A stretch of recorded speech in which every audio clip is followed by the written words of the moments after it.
Ramazonda Alloh subhanahu va taolo bitta farzga 70 ta farzni savobi bersa, bitta nafl ibodatga bitta farzni savobini beradigan bo'lsa, biz buni g'animat bilishligimiz kerak. Ayniqsa mana tarovih namozlarida qoyim bo'lamiz. Ba'zi bir insonlar 8 rakat o'qib chiqib ketadilar. Aslida tarovih namozi bu sunnat amallardan, nafl ibodatlardan. Lekin tasavvur qilib ko'ring, bizga chiqib ketgan amalimiz, ya'ni biz shu joydan chiqib bir amalni qiladigan bo'lsak, o'sha amalimiz farzdan ham ustunroq maqomda bo'lishligi lozimda.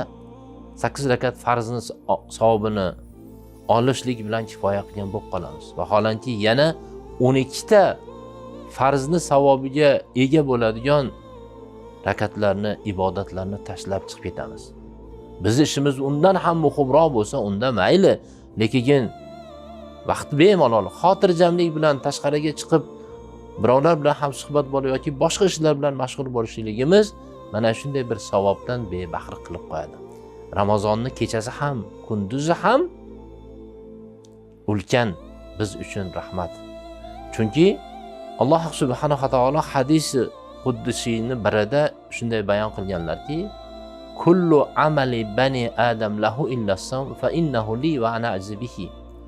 Men inson bolasi deydilarki, ushbu hadisda, hadis quddusiyda, inson bolasini hamma amali o'ziga deydi.